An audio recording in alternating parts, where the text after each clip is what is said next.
Houston for surgery on the dislocated hip on Monday before finally returning to T-Town just yesterday. It's been an emotional week in Tuscaloosa, Alabama. Lauren Sisler has much more. Roy, there has been a tremendous amount of support for Tua Tagovailoa. We've seen it on social media, and we've certainly seen it here in Tuscaloosa. And how about this? 1,123 cards of support have poured in for Tua when he arrived here on campus yesterday, with more than 1,000 showing up in the mail later in the afternoon. So we are well over 2,100 letters and cards from fans and supporters, and still coming in. I've also been in touch with Tua's parents, Nalu and Diane, this week. His dad sharing some updates along the way. And one thing that has not wavered is their faith. Tua has been in great spirits and wanted nothing more than to get back from Houston following his surgery to be home with the rest of his family and with his football team. What an emotional moment here in Bryant-Denny as Tua reappears here on the playing surface on Senior Day, no less, as Western Carolina's in town in the annual tune-up before the Iron Bowl next week against Auburn. Well, great to have you with us, as always, alongside of Kelly Stoffer. I am Roy Philpott. Tua Tagovailoa, off the field, one thing. On the field, a transcendent quarterback. That is a perfect word, transcendent. He came here immediately kind of performing and existing outside of what the normal range is. On the field is one thing. We know his skill set. The question now for this program is, when Tua isn't that locker room presence, what do they do to fill that void? That's what the undertaking is about starting today. Enter Mac Jones, making just his second career start. The former backup, now the starter. Yeah, Mac Jones wasn't exactly someone they took off the top shelf and he tried out for the football team. He's a scholarship quarterback, one of the top 10 in 2017. He actually decommitted from Kentucky and chose to come here knowing that Jalen Hurts was already here. Tua was on his way. This is a confident young man, and this game today is about getting Mac Jones acclimated to his new surroundings.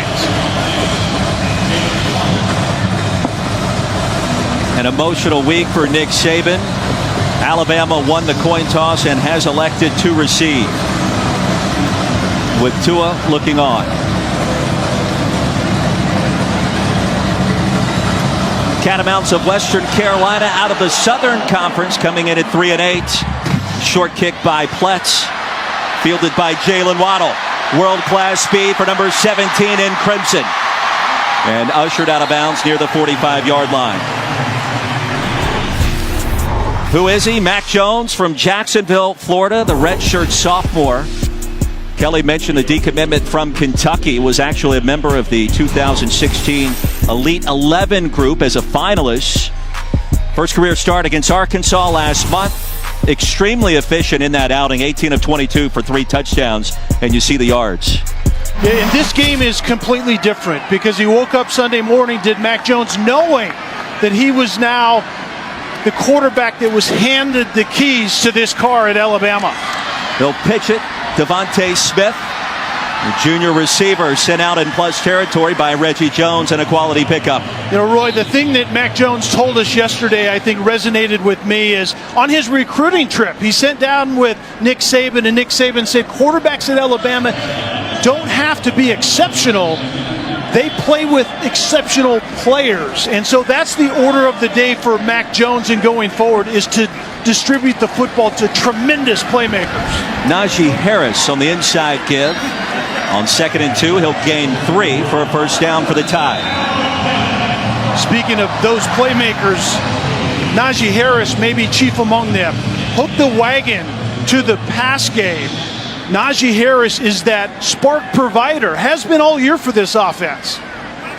One of the top running back prospects in the country some 3 years ago. Brilliant spin move a couple of times. That'll result in a gain up to the 40. The stop by Jones. It'll bring up 2nd down. The impact players for Alabama, we just talked about Najee Harris. He's the spark provider, and he wants that workload with Tua out. And Jermichael White is a very productive, really an eraser of mistakes on the back end for Western Carolina. First passing attempt for Jones, breaking open is Smith towards the end zone and incomplete. A late flag on the field. White was in coverage. Let's check the penalty.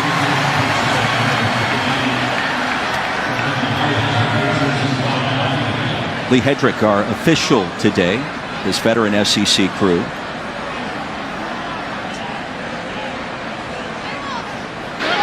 Pass interference on the defense, number 22. 15-yard penalty from the previous spot. Automatic first down. Devontae Smith was getting vertical, and Jermichael White is more of a safety that gets down in the box and gets physical. You don't want that type of matchup, and Tua certainly likes it early here in Tuscaloosa. What an uplifting spirit Tua Tagovailoa has been for this team this week, and talked to so many different players and coaches. Despite his suffering, he really has been there for a lot of his teammates. The screen to Waddle, and bottled up after picking up another tied first down. So Roy, think of Mac Jones as a point guard. Distribute the football to a gaggle of NFL-style wide receivers and turn around and hand the ball off to Najee Harris. That's exactly what Mac Jones needs to do starting today as the guy who is in control of the game plan and going forward, certainly at Auburn next week. Iron Bowl, of course, already a hot topic of conversation as Harris is pummeled after a short pickup. I like what Tua Tagovailoa told Mac this week, and Mac told us yesterday, every time I see Tua, he says my full name. What's up, Mac Jones? Mac Jones. And Tua told him, you got this, bro, in a FaceTime conversation from the hospital in Houston. Yeah. It's amazing. Yeah, that was good stuff. He said, Mac Jones, go do you. And that's exactly what Mac Jones. He's not Tua. Don't try to be that guy. By the way, no pressure on Jones. Alabama right in the mix for another appearance in the playoff. And according to what metric you like, they really have a legitimate shot. We'll talk about that as we go through the afternoon. But Mac Jones has to play well, has to look the part this week, and especially next week against Auburn down at Jordan-Hare. And the College Football Playoff Committee is not forward-looking, but style points will matter as the committee takes a look at this Alabama offense with Mac Jones taking the snaps for the rest of this season. 3rd down and 7. Jones with a clean pocket. Surveys and fires. Incomplete. Looking for his tight end, Major Tennyson. That'll bring up 4th down. And that was an early, really conservative throw. Tennyson was one-on-one, breaking to the out route in the corner of the end zone, and there's a window here. And that ball simply needs to be put on the big body of the tight end. Decent coverage by Brannon, number 9, but that ball was there to be completed. An early missed throw by Mac Jones. Joseph Bulovas on for the 29-yard field goal attempt. And Bama draws first blood. 3-0, 11:44 to go in our first quarter. And coming up next, for the first time, Tua Tagovailoa in his own words with our Lauren Sisler.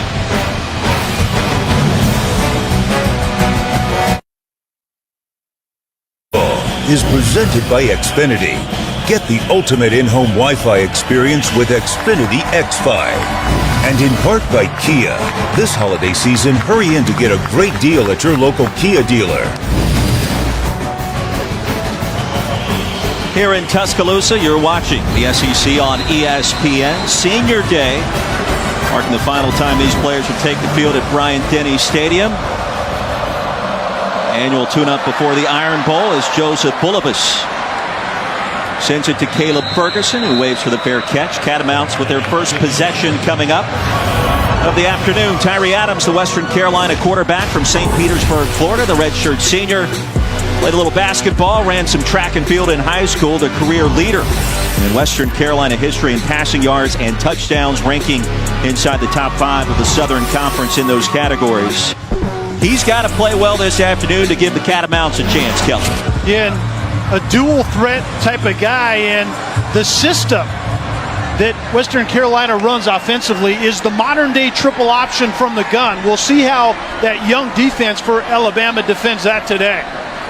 Catamounts 0-4 lifetime against the Tide as Christian Barmore wraps up Donovan Spencer after a short game.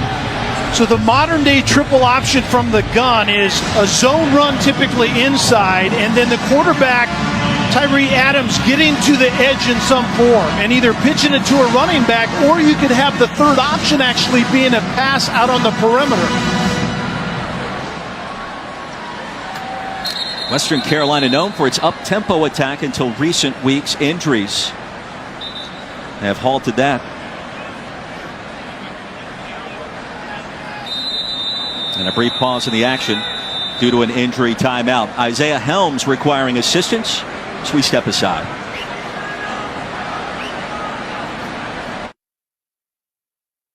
Well, a wonderful tribute paid to Tua Tagovailoa here at Bryant-Denny Stadium. Tears already flowing on the sideline after going through hip surgery just this past Monday in Houston.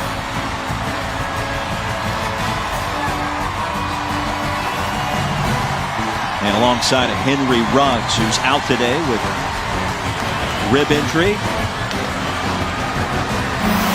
Great scene in Tuscaloosa for one of the all-time greats, and that's saying something at Alabama. Kelly Stouffer, Lauren Sisler, Roy Philpott here in Tuscaloosa. Play action for Adams, who flings it. Pass will be caught by the tight end. That's a first down for Western Carolina's Clayton Bardall. And he rumbles into Alabama territory before being stopped by the senior Jared Maiden. That's a gain of 28. A nice job of Adams getting out of harm's way, out to the edge. The mesh inside invited those linebackers up, and then the tight end comes across on the crossing route and does a great job of just getting into that open space. That's going to be one of the challenges for Crimson Tide defensively, is to discern this scheme that they haven't seen a lot of this season. Inside handoff, quality pickup for Spencer. Musika the stop, that'll bring up second down.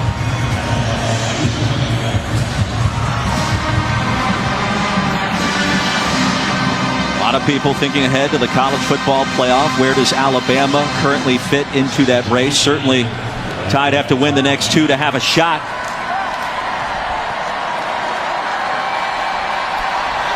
A lot of work to do to have that opportunity for head coach Nick Saban.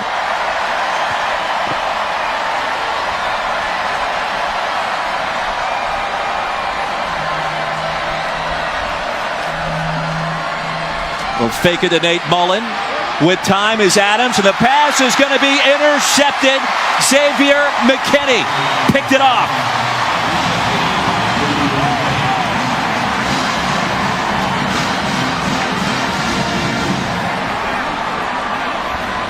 Western Carolina actually had an opportunity here. Donovan Spencer, the running back, was running right down the seam, and McKinney recovers late and makes a spectacular play on the football. He's on the opposite side to begin with. Spencer, the running back, is going to go right down the seam.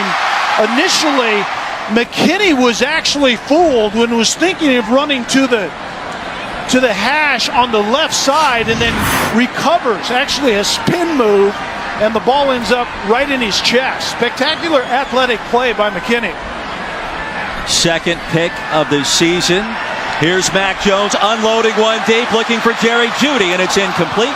So we check in for the first time with Matt Berry back in the studio. Okay, gentlemen, good afternoon. Have our LL Bean studio update. Checking in on Iowa and Illinois. Nate Stanley, 29 yards out of the pocket, finds Amir Smith-Marset. Good play there. Tyler Goodson then would punch it in for the Hawkeyes.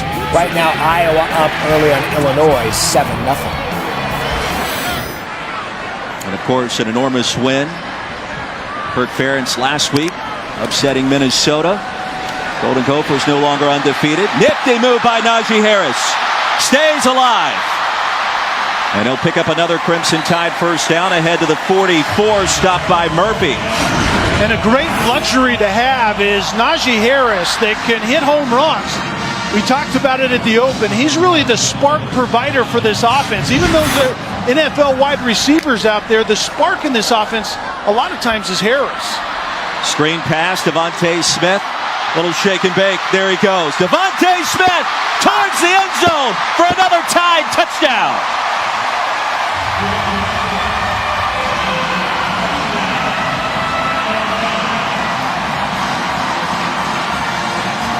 from 57 yards out. The 12th touchdown grab of the season for Devontae Smith. The beauty, playing the quarterback position and taking over for the big shoes of Tua. Mac Jones can throw it out to guys like Devontae Smith. He came into this game leading the country in yards after contact. I'm not even sure he got contacted there, but throw it short to playmakers and they run it long. Great benefit for a quarterback. First touchdown of the afternoon for Alabama, 10-0 our score. And up next, we promise our interview with Tua Tagovailoa. 6 and the college football playoff. Well, this season, for every field goal and extra point made by participating universities, Allstate will make a contribution to the university's General Scholarship Fund. Thank you once again, Allstate. Back in Tuscaloosa, took about 40 seconds for Alabama to score its first touchdown of the afternoon. Technically morning time, still here in the Central Time Zone. 10-0 our score. As Caleb Ferguson calls for the fair catch. Down to Lauren Sisler, who's with Tua. Tua, it is so great to see you and your smiling face here in this stadium. How are you feeling? I'm feeling good. I think first off, I just want to thank, my Lord and Savior Jesus Christ for, instilling the Holy Spirit in me, giving me the strength to come and support my teammates. I also want to thank, the fan base for the amount of support that they've given me and my family, as well as prayers. I want to thank the pastors as well, and I just want to thank my mom and dad. They've been helping me throughout this process. If I need to go use the bathroom, they help me go use the bathroom. They help me make my food. They help me go get drinks. So, kudos to my parents, for everything they've done for me up to this point. And I just can't thank everyone enough for the amount of support that they've given me and my family. I don't think anyone doubted that you would be here at this football game today to support your team. What does it mean to be with your family right now? Man, it means everything, whether I'm feeling good or not, just being out here kind of uplifts my spirit, and I hope it does the same for them. But just being out here, being able to see football again, and it's just great. It's a great feeling. Thanks so much, Tua. All the best to you. Prayers and well wishes. Thank you, guys. Lauren, thank you very much. And it's been an emotional week, not only for the Tagovailoa family. Face mask on the defense, number 92. 15-yard penalty will be added to the end of the run. Automatic first down. So first down for the Catamounts, but also for Nick Saban, the coaching staff, and the Alabama fans in general. Lauren said it right out of the gate. Almost 1,100 letters had been sent here. We saw flowers being delivered to the training facility earlier in the week. And Nick Saban, give him a lot of credit. He showed a side of him we haven't seen a lot of over the years. Emotional, referencing his love for Tua. And it's not that he doesn't love all of his players, but there's a special bond between those two that I thought he articulated at a high level this week.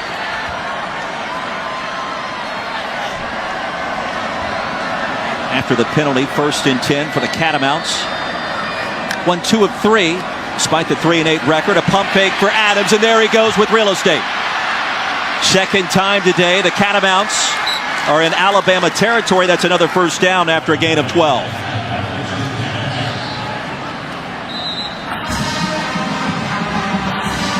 Well, that's one of the things that defensive coordinator Peter Golding was talking to us about yesterday, Roy, is getting out of position with the young defense. He said there are times, because of all the youngsters playing, including the true freshman linebackers Christian Harris and Shane Lee, is people look around and wonder what the call is, and nobody seems to have the answer. A lot of misdirection out there currently. Bardal in motion. Caught the pass moments ago across the middle.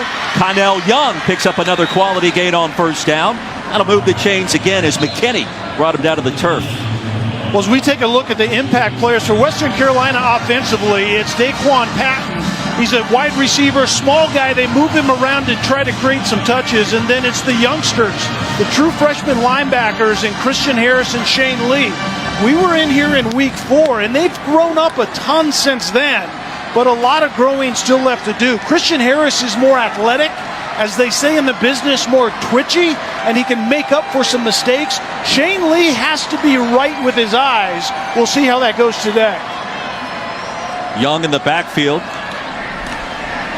They'll fake the handoff. Adams pushes ahead as we go back to the studio and Matt Berry. All right, guys, we kept an eye on Tanner Morgan. He was a game-time decision for Minnesota taking on Northwestern. He's in and looks good. Rashad Bateman, early touchdown for Row the Boat. And Ohio State just went 13 plays, 91 yards, 12 runs for 91 yards. J.K. Dobbins led the way. 12 runs is significant. That is a statement drive is what that is. Penn State, we're going to run it down your throat. Can you do anything about it? And that particular time, absolutely not. Buckeyes, interestingly enough, about an 18-point favorite in that game at the shoe. Play action, pass is tipped, and it's going to be picked off far side. McKinney again, his second interception, and there he goes. Alabama to the house once again. Shaheem Carter tipped it. McKinney picked it off. 6 more points on the board for the tie.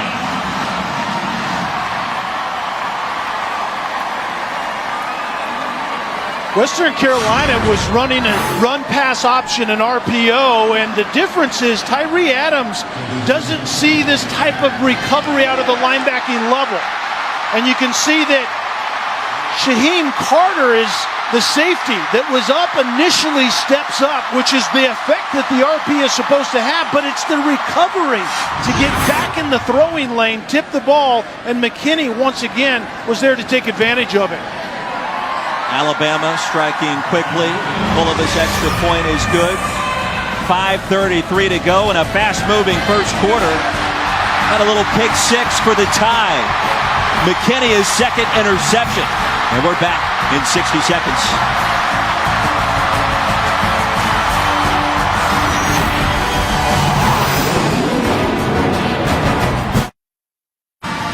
Xavier McKinney, junior out of Roswell, Georgia. 2 interceptions already today, 3 this season.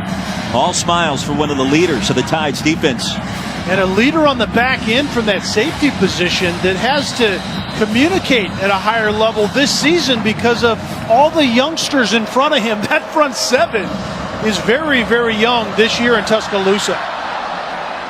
Ferguson calls for the fair catch. Catamounts will get it at the 25. And now for today's Wendy's Weekend Watch. Take a look at all the big games coming up. A lot of people have Georgia on upset alert. Yeah, A&M is getting better under Jimbo Fisher, as they did in his first year last year.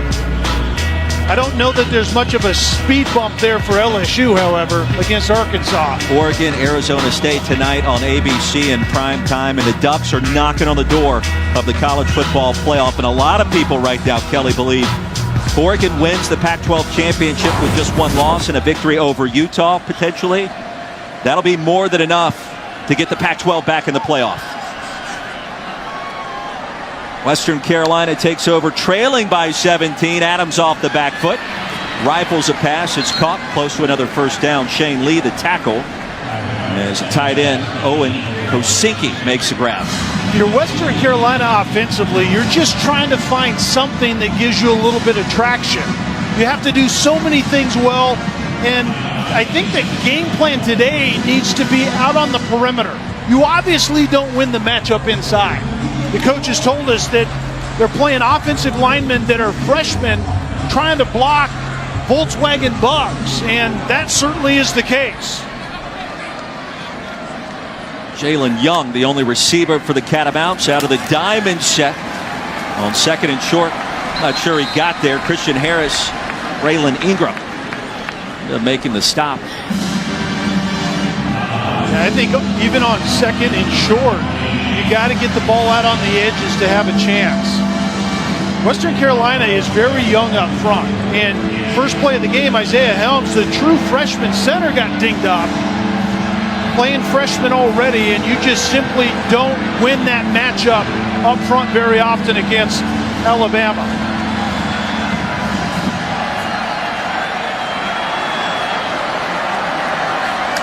Third and less than a yard. Adams fakes it, flips it, Pass will be reeled in near midfield, and once again, that's Kosinski to move the chains, and a gain of 17. So 3 drives, Kelly, for Western Carolina, all 3 occasions into Alabama territory. Yeah, and the task is going to be, how do you finish drives against Alabama? Kosinski is going to take advantage of the play-action pass in the backfield and then just get behind the young defense once again. And we can't overemphasize that. This is a good opportunity for that young defense to be sound with their eyes. We talk about eye discipline defensively. The way Western Carolina plays offense is going to force Alabama to do just that today. Eye discipline important in the Iron Bowl next week. Straight ahead goes Spencer, because you know Gus Malzahn wants to misdirection you to death potentially. It's a gain of 6 by Spencer as we look at Alabama's defense.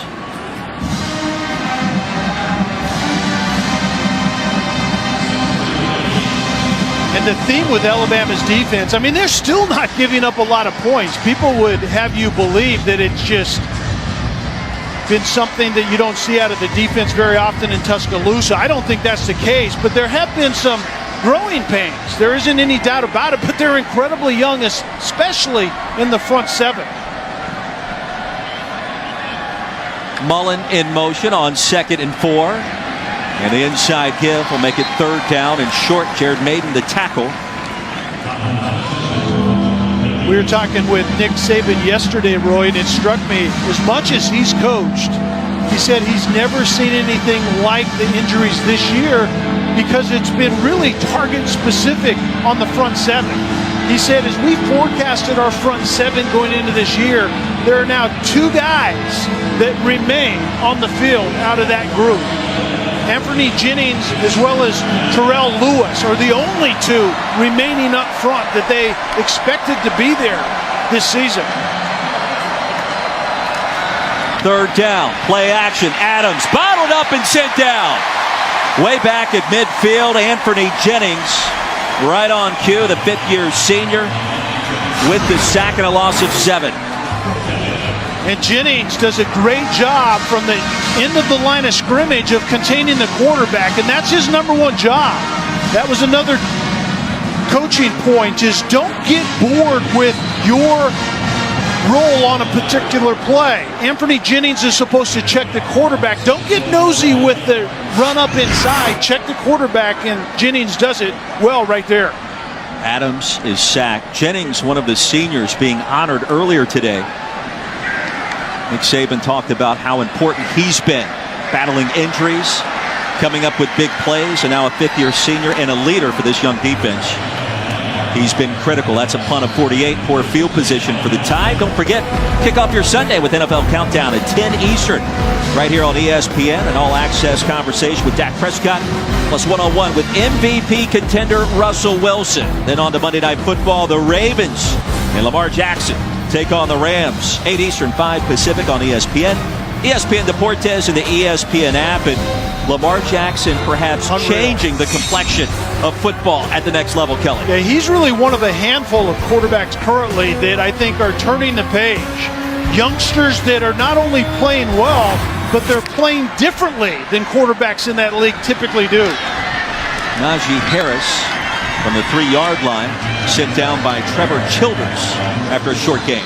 A good situational moment right here for Mac Jones. Backed up, you have a 1st down run that's not successful. Typically, it means a 2nd down pass, but you have to understand what your team needs right here. Don't put the ball in harm's way, but obviously distribute the ball to very gifted receivers.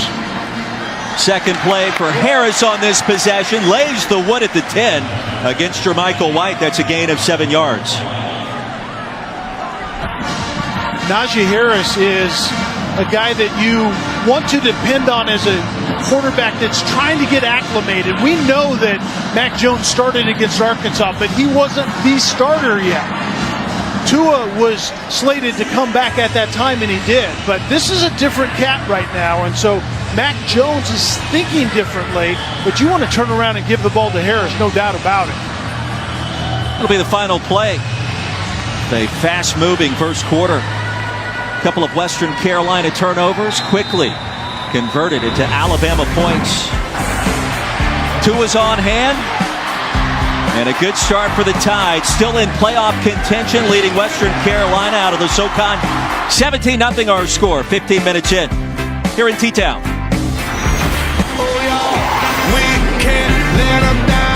Forward studio update. That boat just rowing in Northwestern. Shannon Brooks, touchdown run, 14-0. All Gophers early on ABC.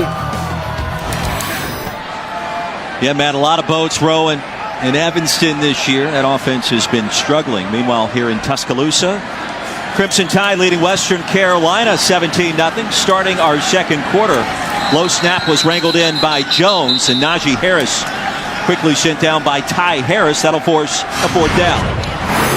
And the ball handling from the center to the quarterback, and the ball was there.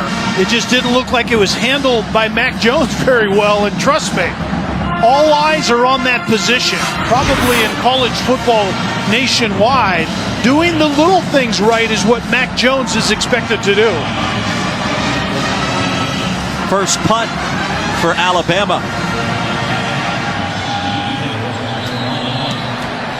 And a flag will do it all over again.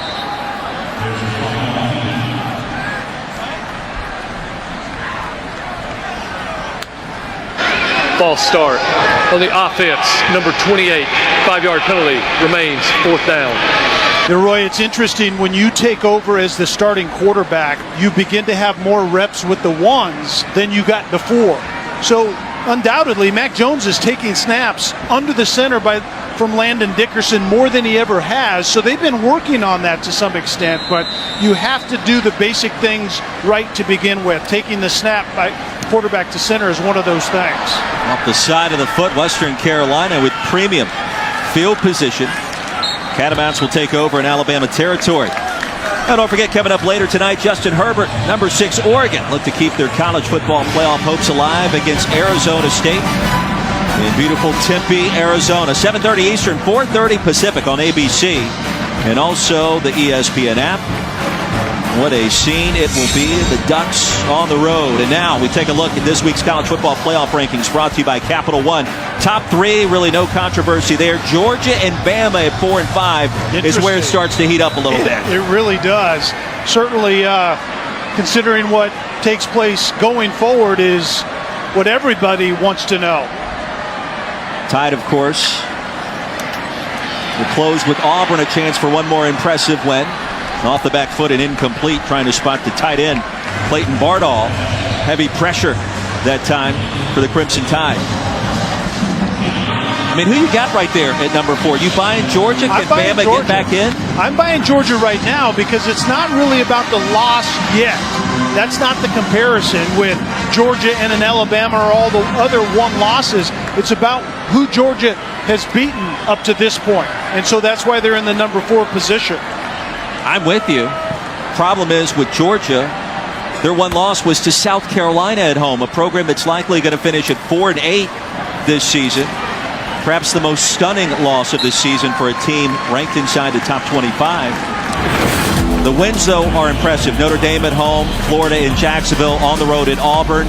As you see some of the other one-loss teams. Yeah, and so Georgia, the separation is the wins. It isn't the loss. The losses begin to be compared to one loss when almost like the last option by the committee. You compare in a sense, the degree of the loss or who the loss was to. Right now, that isn't Georgia's case.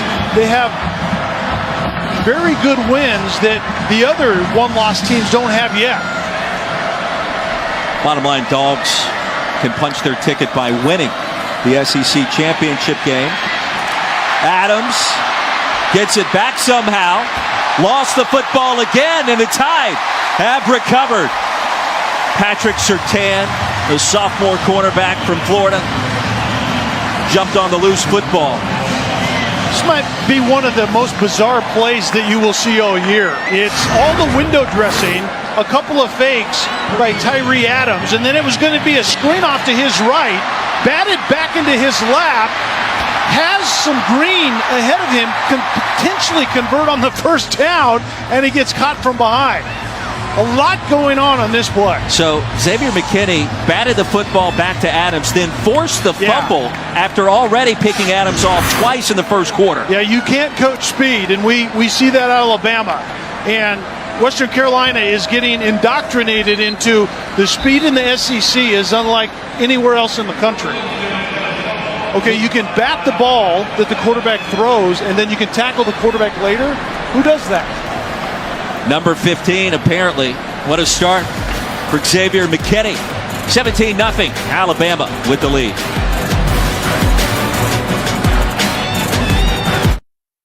Stream live games from any corner of the house. And welcome back to ESPN College Football, presented by Xfinity. Alabama leading Western Carolina. Quickest replay review you'll see this season, Doug Linebarger, our replay official. Clearly a fumble. Xavier McKinney reeled in 2 interceptions, forced a fumble, batted down another pass back to the Western Carolina quarterback. Told he's selling popcorn here at Bryant-Denny Stadium as well. Jerry Jeudy wide open, brought down inside the 20. Mac Jones strikes again. Mac Jones boots slightly to his left, and Jerry Jeudy is running a post route going the opposite direction, kind of contrary to the coverage in the secondary, and Mac Jones puts it right on it. Ryan Robinson checks in for the Tide at running back. Late flag on the field at the 18. It's a gain of 44 yards by Jerry Jeudy, who most believe will be the #1 receiver off the board in next year's draft.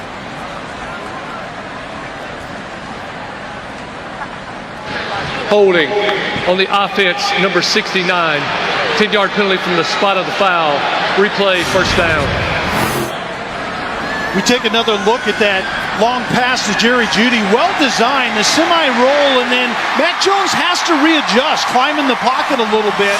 A conservative throw to a fairly wide open Jerry Jeudy, but again, that's who Mac Jones has to be. Just execute the design and the purpose of the play, and you have great supporting cast around you. Play action as Jones flings it. Smith makes a man miss and tackled at the 10. It was interesting getting to know Mac Jones this week. He grew up playing tennis. His family, all big tennis players. That's a gain of 17 yards. And he said, you know what? I used to have a little bit of a temper. I was the John McEnroe on the tennis court. I would smash my racket anytime a call went against me. And he said, I've kind of learned how to curtail that a little bit. Injury on the field for Western Carolina as we step aside here in Tuscaloosa.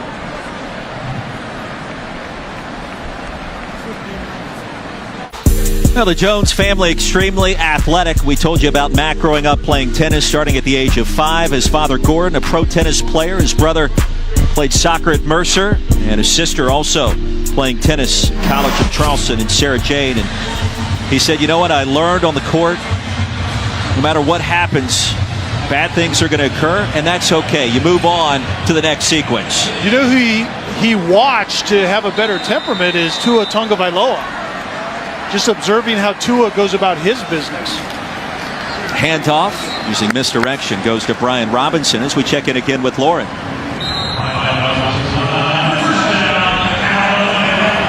Yeah, guys, Mac Jones really has a great rapport with his teammates, and it's so easy to see why. You guys were in the meeting room. He's got such a great personality, super easy to talk to, and he told us that nothing changes here in terms of how he handles communication with his teammates now that he's QB1. It's the same old Mac Jones, or as he says, Mac Jones, who is confident in himself and just wants to have fun with everyone around him. And even the coaches have said he's confident. They're confident in him. Don't be different. Be who you are. Yeah, I think that's a good word. Don't be different, because who he is already respected in the locker room. But trust me, Lauren, waking up Sunday morning, his paradigm changed greatly. Mechie checks in at wide receiver. Handoff to Robinson towards the pylon. Did he get there? Touchdown for the Tide. 5th touchdown of the season for Brian Robinson, the junior from right here in Tuscaloosa. this is going to be part of what Alabama has to present next week against Auburn, the ability to run the ball when you want to run it, not when it's dictated to you. And Brian Robinson is a very physical downhill guy, as really this stable of running backs for Alabama, all of them are that. Got to believe Tigers defense, Marlon Davidson and Derek Brown will have a different vibe about them down at Jordan-Hare in the Iron Bowl next week. 63 yards in 6 plays. Bama rolling here at home. ESPN College Football, brought to you by General Mills. Bring more to your game day with General Mills tailgate recipes. See what you can create at wearetailgatenation.com. Here in Tuscaloosa, you're watching the SEC on ESPN. You saw the southern bank, the Black Warrior River there seconds ago. Bryant-Denny Stadium. Tide have been impressive as expected at home against Western Carolina. The fair catch called for and made as we check in with Matt Berry once again back in the studio. Gentlemen, Ohio State was on the doorstep of going up 14-0 in the first, but then Justin Fields coughed the ball up in the end zone. You see the replay here, ball clearly out. Penn State recovered. However, Ohio State back with the ball, still 7-0 Buckeyes. And if you're looking forward to the Iron Bowl next week, all Auburn against Samford as expected. 14-0 over on SEC Network. Man, I would argue the entire country looking forward to one of the great rivalries in all of sport next week at Jordan-Hare. And Auburn handling Samford, Alabama doing the same to Western Carolina. And, of course, Catamounts and Samford matched up last week. Samford won that game. Short game with a tackle by Christian Harris. Nick Saban 8-4 all-time against Auburn in said Iron Bowl. You know that he wants to improve to 9-4 next week. I think he does. I think that's safe to say. And it'll be an interesting matchup if you begin to look at it from that perspective. Auburn presents something really different up front than what Alabama sees a great deal. Auburn does probably the best defensive front in all of college football. That's going to be a challenge. Critical for Mac Jones to enter that contest with some momentum. Take a look at Auburn's resume. That win against Oregon really proving to be critical in the playoff race. More on that as we go through those 3 losses. Competitive affairs in the SEC. But that defense you mentioned, one of the best in the nation. Yeah, and remember, Mac Jones is still getting his feet wet as the guy. And those 3 losses were by a total of 21 points. And so we know that Gus Malzahn knows how to call plays, and it's a run scheme, so shorten the game a little bit in a very, very good defensive front at Auburn. We know Kevin Steele knows how to call the right kinds of plays on defense against a quarterback like Mac Jones without a ton of starting experience. That'll be his 3rd start next week. Byron Young makes the tackle against Donovan Spencer here to bring up 4th down. And so really it's Gus Malzahn and an intricate, complicated run game for Auburn against a really young defensive front, 7 for Alabama. A lot of youngsters and a lot of moving parts in Auburn. Can they discern that? Can they keep their eyes right? And then, Kevin Steele against Mac Jones, Steve Sarkisian against Kevin Steele. All of that's very intriguing. Another 3 and out for the Catamounts. Brandon Dickerson under duress. Floats it in the direction of Jalen Waddle, out of bounds. We take a look at today's Aflac trivia question. It's always fun. When was the last time Alabama entered the postseason without a chance to win the national championship? Kelly Stopper. Your silence is deafening. Yeah, it's just not on the tip of my tongue currently. I'm going to go 07. I want to say that was the year Alabama defeated Colorado in the Independence Bowl, maybe? Right, like the first year of Nick Saban, they weren't in the playoff picture then. 08, it was on. Because they started that year with a resounding win against Clemson in the Georgia Dome. Najee Harris straight ahead. And he's sent down. I think it's 07. The answer, actually, the last time Alabama entered the postseason without a chance to win the national championship, 2013. Wow. So 6 years ago, that's still a long time. And that was after losing to Auburn in the Iron Bowl. 11-1 regular season, and you lose the Iron Bowl. On the kick six, no less. The great plays in college football history. Play action for Jones. Finds his target for a first down into Western Carolina territory. Michael Murphy with a tackle after a gain of 15. Jones is a sneaky good athlete, and so you can see Steve Sarkisian, the play caller for Alabama, is moving the pocket a little bit. I think that's foreshadowing what's going to be needed next week against that Auburn front. You can't allow that Auburn front to know where Mac Jones is going to be, so Coach Sark is moving the quarterback a little bit, and thus far Mac Jones is handling it really well. Play action, unloading deep, looking for Waddle. Corrals it at the 12. And ushered out right there. Charles Gotti made sure he didn't score a touchdown, but the Tide threatening again, and Mac Jones starting to heat up. Yeah, and Gotti is a corner that's moved to safety against speed in James Waddle that Western Carolina simply doesn't see very often. But once again, well designed by Alabama. Using tempo, Najee Harris near side towards the end zone, across the goal line for the touchdown. Well, that was too easy for the Tide. Najee Harris, his 10th score of the season.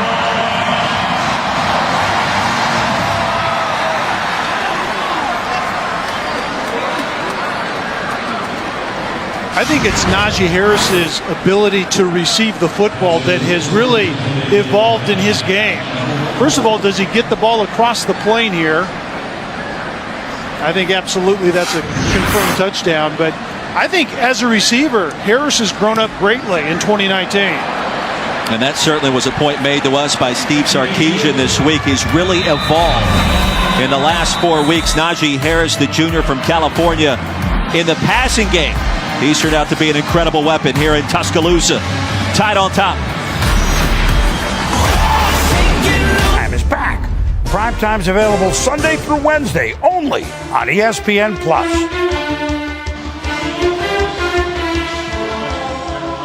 Always great to see Boom and TJ back in action here in Tuscaloosa. The Tide aiming for another national championship. There is work to be done, however, to have that opportunity. Including a win this week against Western Carolina, one next week in the Iron Bowl. A fair catch made by the Catamounts. Don't forget, this season Taco Bell is celebrating student sections and passionate fans like these by awarding the Live Moss Student Section of the Year. Alabama Crimson Tide Student Section already is on the watch list. Make sure you go to ESPN.com/Taco Bell to see how your school can compete, or get the committee's attention by using the hashtag Live Moss Student Section Contests. Kelly Stopper, Lauren Sisler, Roy Philpott. Fast start for the Tide. Halfway through our second quarter here at Bryant-Denny Stadium.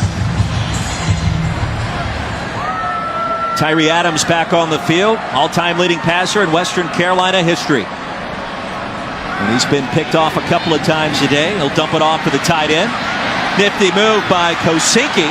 He'll pick up a first down, and we check in once again with Matt Berry.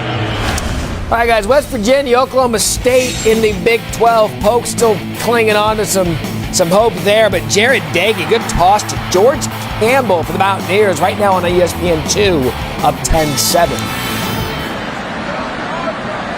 Man, a lot of people think Chuba Hubbard, Oklahoma State's got a chance to sneak into that Heisman conversation with the big rush numbers he's put up this year. Kelly, you buy that?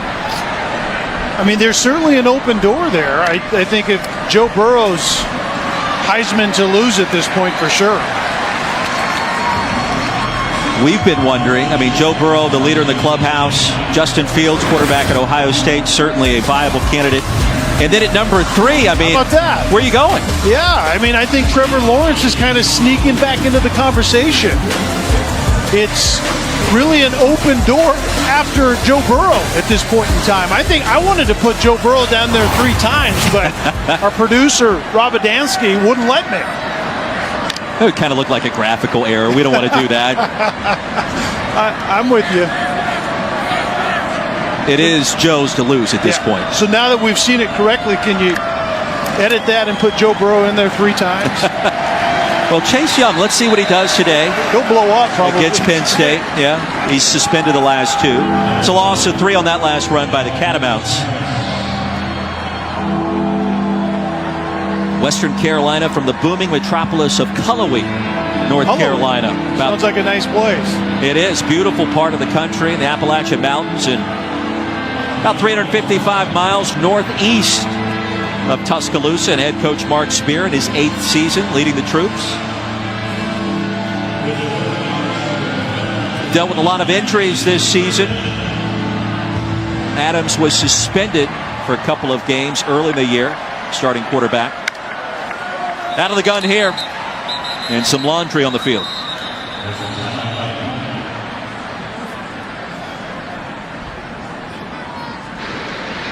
Timeout. Western Carolina. That is their first charge timeout of the half. This will be a 30-second timeout. There is no foul on the play. There is no foul on the play. 3rd down and 11 coming up with 5:26 remaining.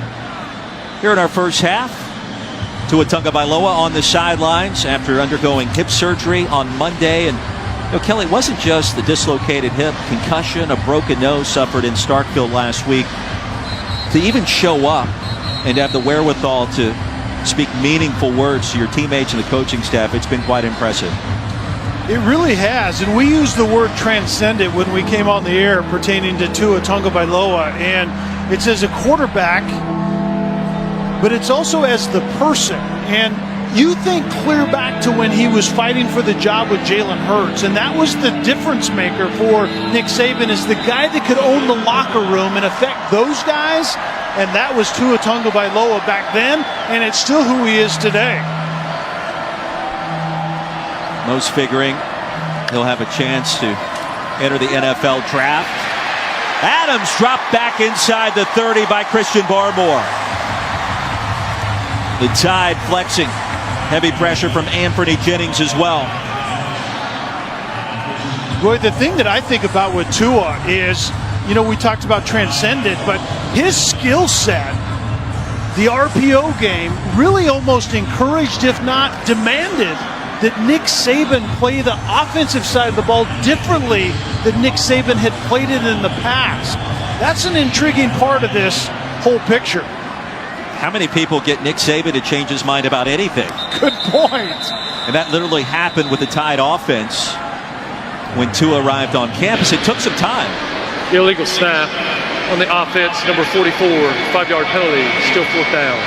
Even considerably different than what it was with Jalen Hurts. Jalen Hurts is not the type of passer, natural passer, that Tua Tagovailoa is. So the RPO game, it was the offense. It was really the approach that Nick Saban lamented against. He called it a scoring fest. Is this what we want football to look like? All of a sudden, his team's doing it really as good, if not better, than anyone else in the country. If you watch the Alabama LSU game a few weeks back, it resembled what we used to see more in the Big 12. A back and forth, explosive plays, especially in the downfield passing game.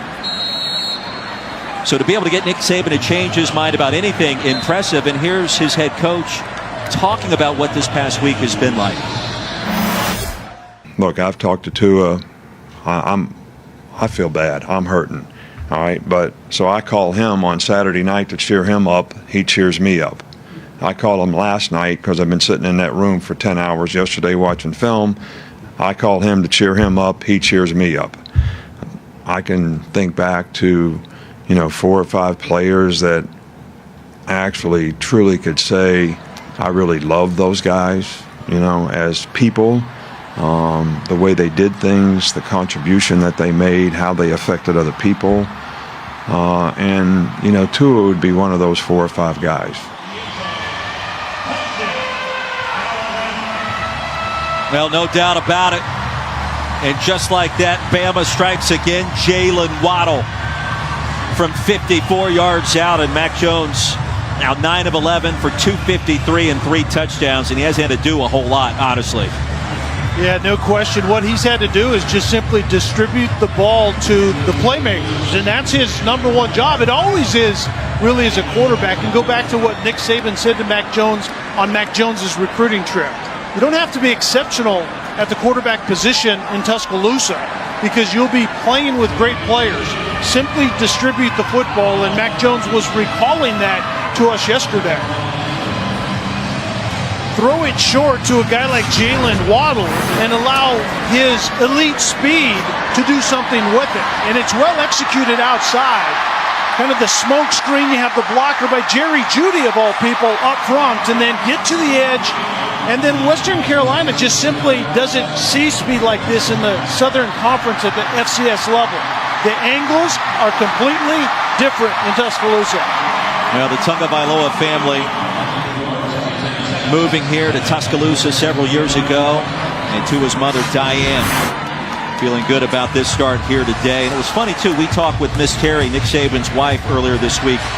She said she called the family before Tua's surgery in Houston last weekend, and it was Diane Tagovailoa that comforted her the same way that Tua comforted Nick before said surgery. And there's a look at Miss Terry. Met Nick Saban back in 8th grade at science camp. They did a little bird watching for the first time together as we send you back to the studio and Matt Berry. Okay, guys, coming up in the Lexus Halftime Report, we'll have first half analysis of Mac Jones' first start for the Crimson Tide. Plus, we'll check in on Ohio State and Penn State and that boat rowing against Northwestern. Jesse Palmer, Joey Galloway join me coming up on the Lexus Halftime Reports. And I'm anxious to hear what the guys think about Alabama. Obviously, the first half performance certainly expected, but moving forward, the playoff possibilities for this team. It's the only program in the country that's been in every single college football playoff. Trying to extend that streak, ranked 5th in the nation by the committee going back to last Tuesday. What's it going to take to get the Tide back in? Because I think most people right now are sleeping on this program.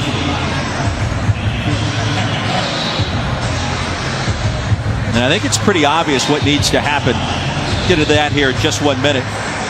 Is it really that obvious? I mean, to me, in the sense LSU and Ohio State need to do what they've done. Bama lost to LSU. That's not another hurdle that you want to have to deal with come playoff time. Will Jones checking in at quarterback for the Catamounts. Heavy pressure, no surprise, and down he goes. I think it would help Alabama's chances if Clemson were to lose next weekend at South Carolina, or maybe in the ACC championship game. And then I think the big one is this. Out of the Pac-12, can that league's champion have 2 losses, and as well as the Big 12 champion too? I think that's the key. I think the Pac-12 and the Big 12 have to have some chaos ensue with Baylor and Oklahoma as well as Utah and Oregon. I just don't see that happening. What Alabama really needs is to get down to comparing the loss, because then they have a chance. They might be able to get their foot in that door a little bit for that 4 spot. But until that's the conversation, I don't see a path forward for Alabama. Watching SportsCenter this morning, the All-State Playoff Predictor suggested if the Tide went out, a 63% chance to enter the playoff. I don't know if that number is something that we would necessarily align ourselves with at this point, but we do know this. Typically speaking, there are surprises late in the year. And the Bama resume, not as strong as what we've seen in recent years because the schedule hasn't been as difficult. Best win against Texas A&M so far. And Texas A&M is the only Power 5 team that Alabama has beaten that has a winning record. And that hurts them tremendously. There goes Waddle. Plus territory. Waiting on the convoy. There it is. There he goes. Waddle towards the pylon. And bumped out just short of the goal line. No, they'll say that's a touchdown.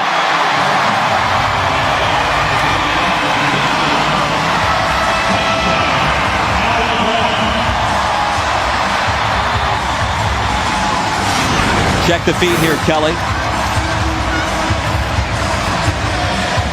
The referee that's on the goal line did a great job of communicating with the side judge. I think that play is going to come back to about the 1 yard line. Indeed it is. Clearly stepping out of bounds was Jalen Waddle, but make no mistake, the run itself, the blocking in front of him, very impressive. Yeah, they ought to save some of these explosive plays for next week in the Iron Bowl. Well, the freshman All-American a year ago, Jalen Waddle, figures to be the leading receiver next year, because you got to think Henry Ruggs III, Devontae Smith, Jerry Jeudy will try their hand in the NFL all as juniors, and so Waddle, just a sophomore, will have a chance to be under the spotlight even more in 2020. And Ruggs isn't even playing, and he's the guy with the elite speed. When we were in here earlier in the year, After review, the runner stepped out of bounds short of the goal line. The ball will be placed at the 3-yard line, first and goal. Najee Harris told us that in a foot race, he might actually take Waddle over Ruggs, which is pretty frightening for everyone else. You can see the foot out of bounds when the ball is somewhere around that 3-yard line. Well done on the field by the officials. The head linesman right there that you can see in the screen looks down the sideline to the side judge. And in the end, they cooperated and got it exactly right. Tip of the cap to the old school Alabama out of the I formation. Robinson. And I think he lost the football. Catamounts come up with it. And the Crimson Tide turn it over. So Brian Robinson, the junior, lost the handle on it that time. I think Ty Harris was there for Western Carolina to get this football. Does it come out either before Robinson gets over the goal line? And I think it does. I think at about the 1 yard line, he's still on a pile of bodies, and that ball comes loose. Awfully close to scoring. Ty Harris recovers, Kelly, as you mentioned. First Crimson Tide turnover.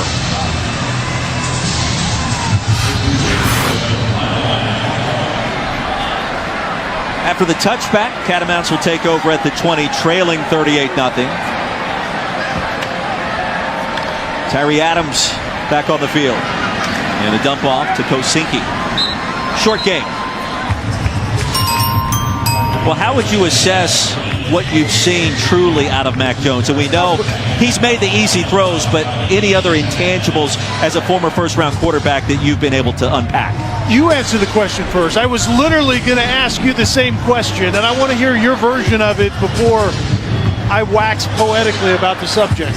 Nick Saban wants him to be a point guard. He's been exactly that in these first 2 quarters. So I think that's good. I just don't know that he's been truly tested so far. Yeah, I think that's exactly right. And that was really the objective of this game, to get Mac Jones acclimated to a game plan centered around his skill set and what Coach Sarkisian knows that Mac Jones is comfortable with. And so I think that's been accomplished. I think there was the one throw early to Tennyson in the end zone that Mac Jones was a little outside with it when he could have driven it into right between the 2-8s of Tennyson.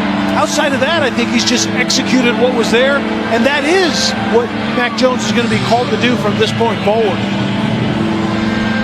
Time winding down here in our second quarter. You know, Roy, quarterbacking is difficult, no question, but in reality, the objective is quite simple. Who are my playmakers, and in what fashion can I get the ball to them efficiently? And so that's what Mac Jones has to do going forward. Adams floats it out of bounds on 3rd down, 1 second remaining. Catamounts will either take a knee or try to punt this one away. I think the Catamounts are saying, where in the world does one team get all of this speed in every phase of the game? And where you find it is in Tuscaloosa. And for the last several years under Nick Saban, there aren't many teams like this. 253 yards through the air, 59 more on the ground for the Tide in this first half. And halftime upcoming. Good start for Mac Jones, his second career start. First one coming last month against Arkansas. 9 of 11, 3 touchdowns so far. Here on Senior Day at Bryant-Denny Stadium.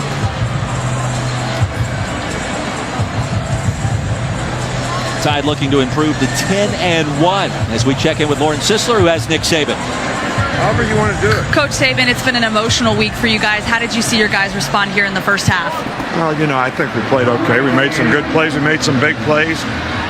They're trying to stop the run, so we got to throw it. Mac's done a pretty good job of that.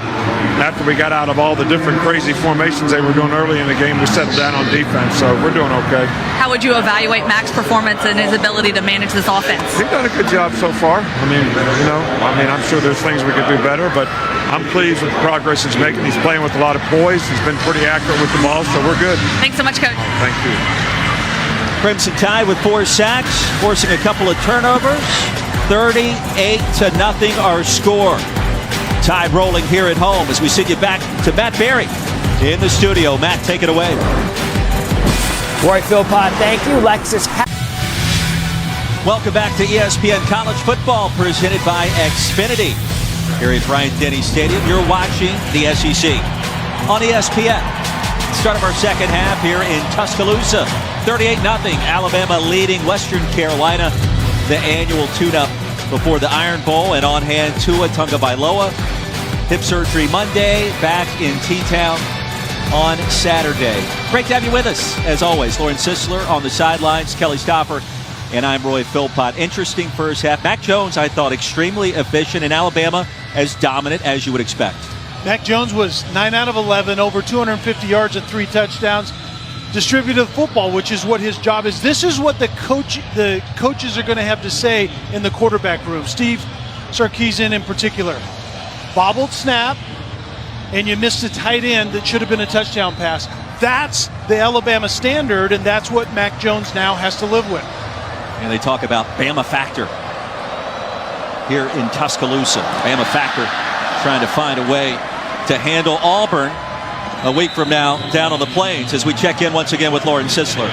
Yeah, Roy, and talking to Coach Saban in the meetings, he told us that he talked to Mac Jones and said, you can't be the sparring partner anymore. He said that to him before the Arkansas game and reiterated that this week. You have to be the commander-in-chief, and it's how you carry yourself on this football team, how you respond to adversity, and Mac Jones has really matured on that level, and he even told us yesterday that he feels like he's come a long way. He's learned a lot from Tua in that regard, assessing him, watching how he responds to adversity on the field in practice and in football games, and that is really translating out here today. Nick Saban said he likes his poise and likes how he's managing this offense. An efficient start. Those 3 first half touchdown throws. This one's going to be picked off. Tyree Adams picked off by the senior Jared Maiden.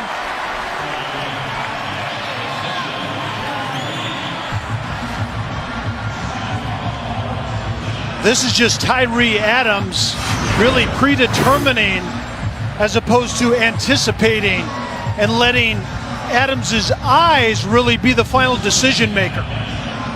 Maiden really didn't go anywhere. He stayed right underneath that route the entire time, was not affected at all by the play action. Is really a run-pass option in the backfield, and Maiden just simply stayed underneath the receiver and caught it right in the chest. 3 picks for Tyree Adams, the senior. Mac Jones back on the field to start our third quarter. Play action and looking for Jerry Jeudy. There he is. First down, Alabama. It'll be first and goal from just inside the 5.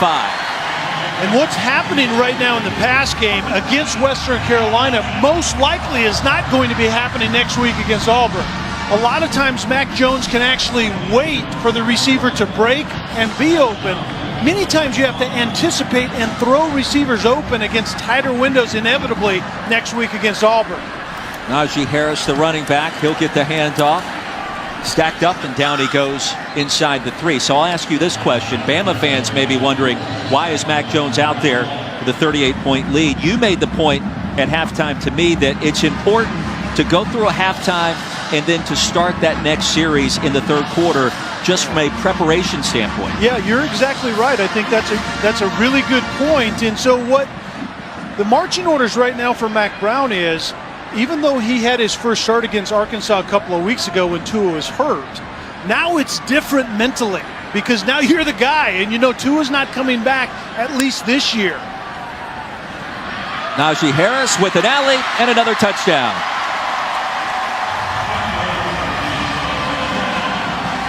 And so, Roy, an important point to make, just like last week, it's standard procedure for the starter to play all the way through the first half. So there was controversy around Tua being in the game for that 2-minute drive. That's a bunch of nonsense.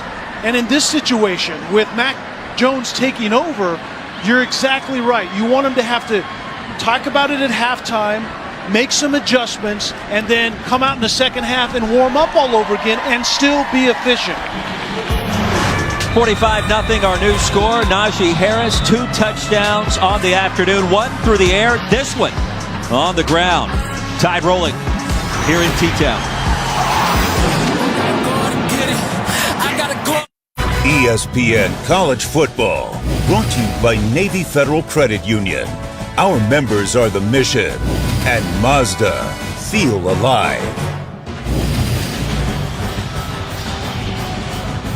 Well, imposing enough to have to travel to Tuscaloosa to face the Tide, but opponents get one more reminder as they enter the locker room dubbed the Fail Room, named after Alabama alum and donor James M. Fail.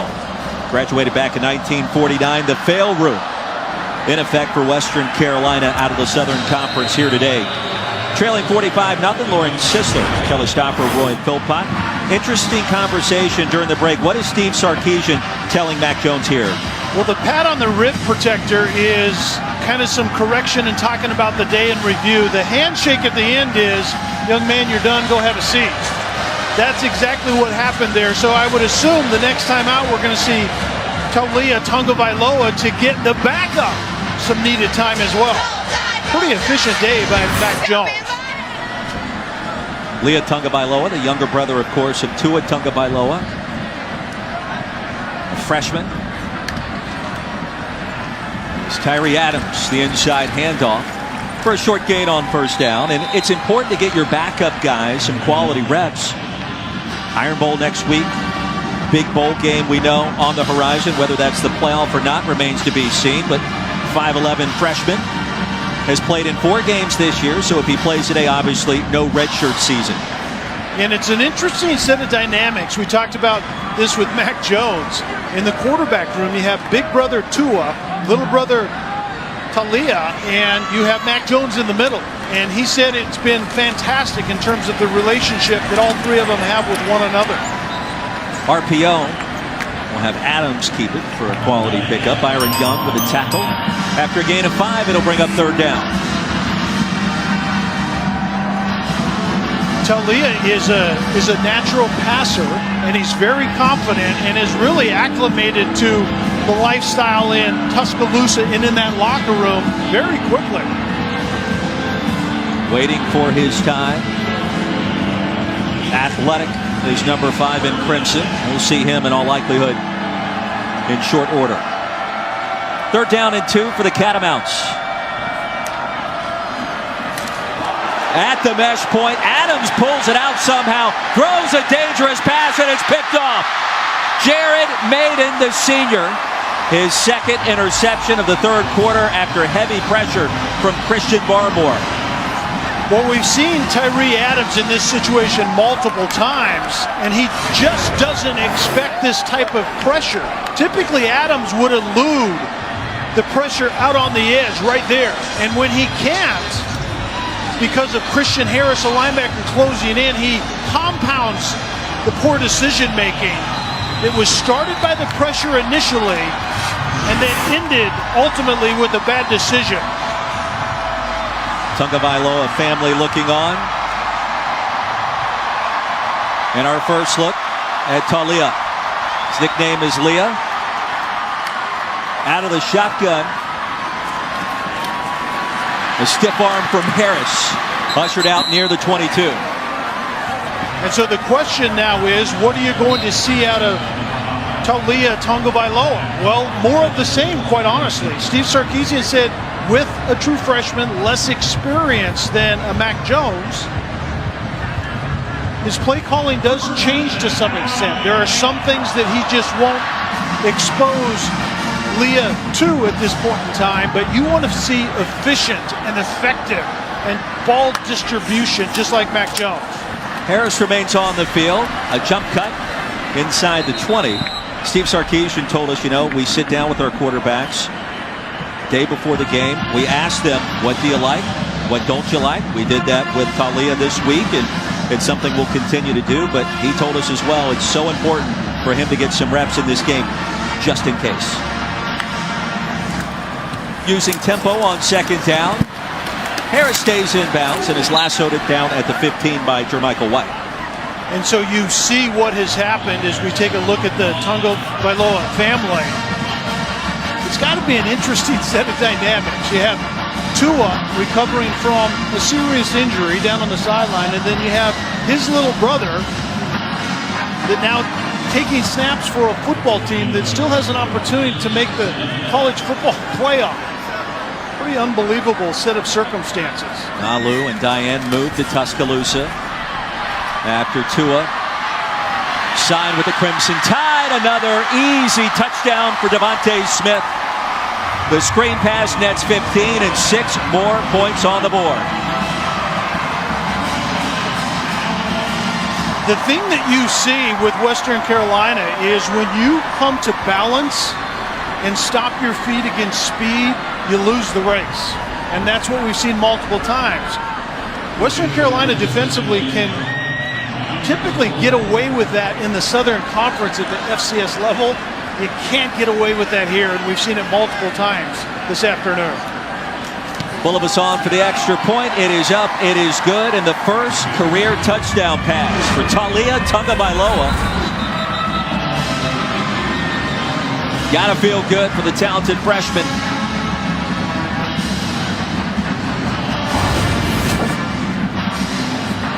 Penalty flag on the field following the extra point. We'll check the infraction as Alabama increases its lead once again. After the play was over, unsportsmanlike conduct on Western Carolina, number 8.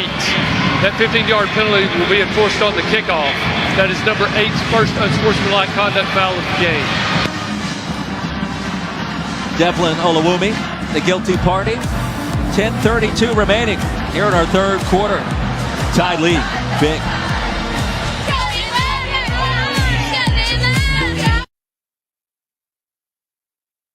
The freshman Leah on the left, Tua, the upperclassman on the right.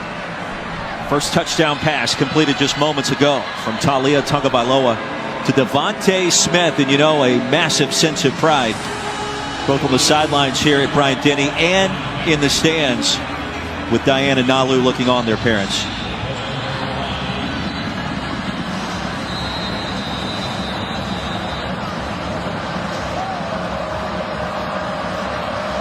(52-0) our score, with Lauren Sisler, Kelly Stoffer, Roy Philpott in Tuscaloosa.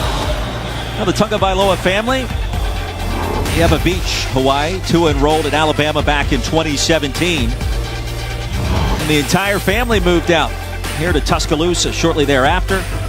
Talia enrolled here, the Crimson Tide, 2 years later, earlier this year in 2019. So the entire family on hand, showing support,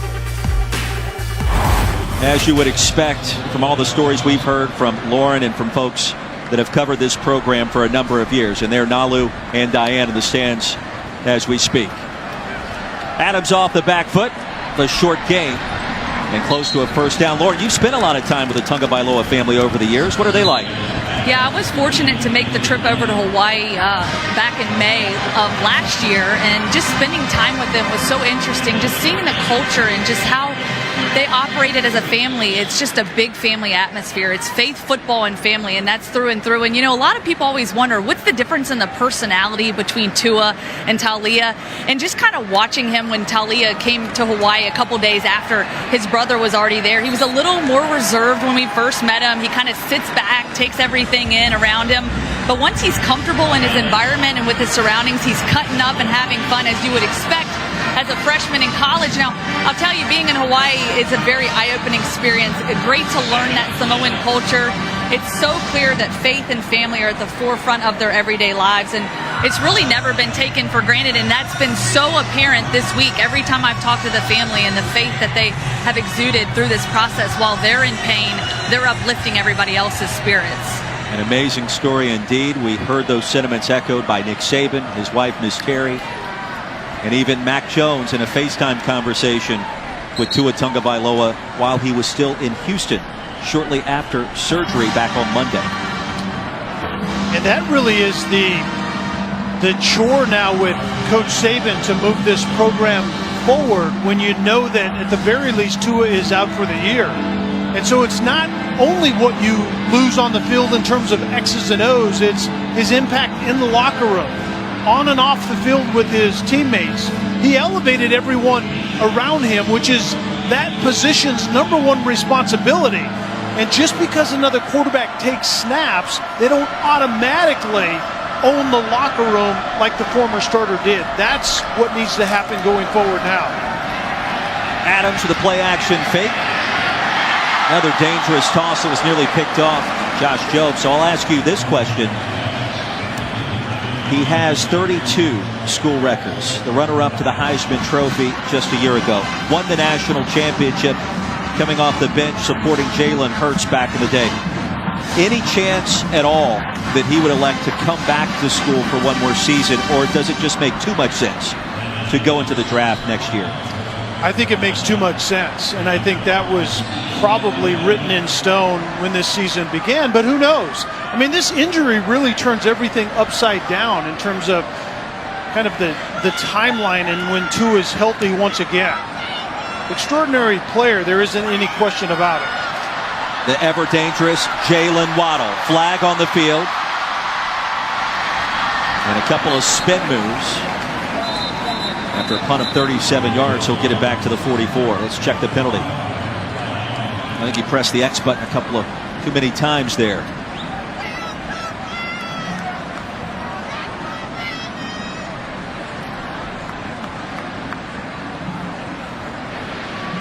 During the return, personal foul, illegal blindside block on the receiving team, number 10. 15-yard penalty from the spot of the foul. First down. Fullback the guilty party. 8:12 remaining in the third quarter. Timeout on the field. Checking in on Ohio State, Penn State. Great toss here from Justin Fields to KJ Hill. Perfectly placed, all Buckeyes, 21-0 in the third. Guys? Matt, we've been in the Big Ten this year, and a lot of the coaches that have matched up with Ohio State have told us this is the best team that league has seen, perhaps in decades, with Kelly Stoffer, Lawrence Sisler, I'm Roy Philpott here in Tuscaloosa. The Bama fighting to get back into the college football playoff.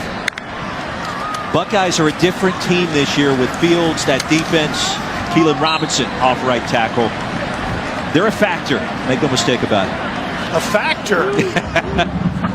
Yeah, there isn't any doubt. I think the committee has viewed Ohio State as the best team in the country, although LSU still looms at the top. So it's pretty interesting the way this is going to play out down the stretch. 1 through 3, I think, is stacking up quite nicely in the minds of most pundits around the nation. Pass is incomplete, looking for Slade Bolden. LSU 1, Ohio State, Clemson. When you get to number 4, that's where the opinions start to differ in a significant way. I like Oregon in that spot right now, followed by Bama and Georgia. You've got the Bulldogs in. Yeah, because of who the Bulldogs have beaten up to this point. And the losses really aren't the separating factor between Georgia and the other one losses. But it's LSU, Ohio State, Clemson, and I think Ohio State can actually jump LSU in the coming weeks with some marquee matchups, including Michigan coming up, and obviously what they do today against Penn State. Tyrell Shavers with the grab, his second of the season. Talia is getting the message that it's about distributing the football to guys that can go up and make plays like this. That wasn't extremely well thrown. Maybe a little bit conservative, high and slightly inside, but Shavers goes up and high points it and makes the quarterback right anyway. It's a gain of 20 yards. It's the Shavers-Mac Jones connection on the scout team the last 2 years that drew a lot of fanfare in the Alabama media this past week, and the notion was that Mac Jones kept completing bombs against the first-team defense to Shavers. Nick Saban goes his direction and says, hey, why don't you stop completing passes to number 14? And he said, why don't you find a way to stop us from doing that? But that demonstrates the swagger of Mac Jones. We asked Nick about it. He said, I don't remember it. But Mac said, yeah, I don't remember it either, but it sounds about right. I've had those conversations with defensive coordinators running scout team, and sometimes it gets a little chippy. Busting through is Robinson. Keelan Robinson towards the end zone for another Alabama touchdown.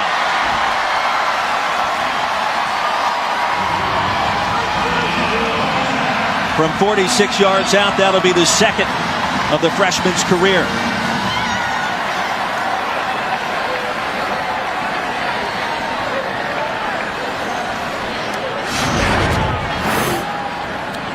Keelan Robinson does a great job late down the sidelines, keeping inbounds, and once again another explosive play by the sheer speed and athleticism of Alabama, just being really difficult, next to impossible for Western Carolina's defense to do anything about. Mac Jones, the new leader in the locker room, feeling good about that Robinson score. Bama on top 59-0. We're back in 60. Well, what a week for Tua Tagovailoa, making it back to Tuscaloosa after hip surgery on Monday, watching his brother throw his first career touchdown pass moments ago, and now exiting the playing surface at Bryant-Denny perhaps for the final time.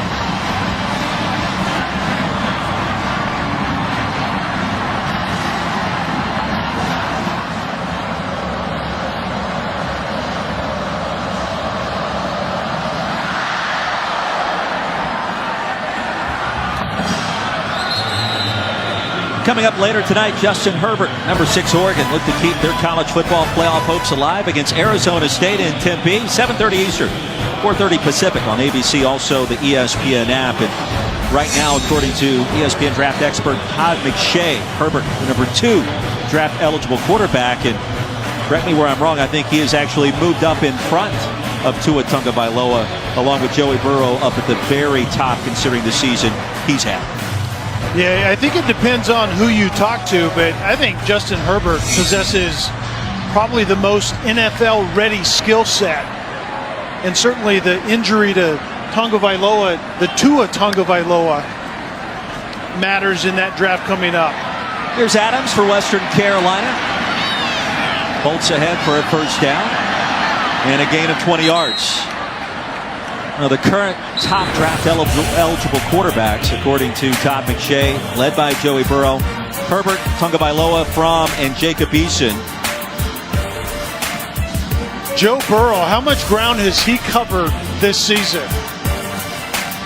Some people now think he's the first quarterback taking off the board. I mean, who would have thought that ahead of Tua Tagovailoa coming into this season? Well, for those wondering, and we're no doctors, but the thought is here in Tuscaloosa, it's going to take about 3 months after the hip surgery on Monday for Tua to kind of get back to where he needs to be. And at that point, rehab process is accelerated. And there's no question a team is going to look at his skill set, all the records set here at Alabama, the national championship one coming off the bench in impressive fashion, and just the way he spins it and say, I want to draft him in the first round.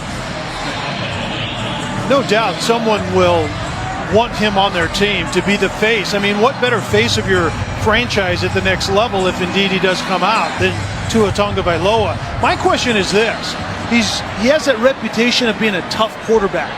There's a time when the tough quarterback mantra turns into injury prone if you continue to stack up those injuries.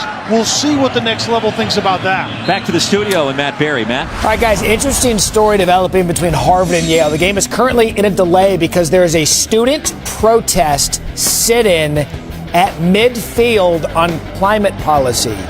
This took place at halftime and has delayed the start of the third quarter because students are having a sit-in protest at midfield of Harvard-Yale.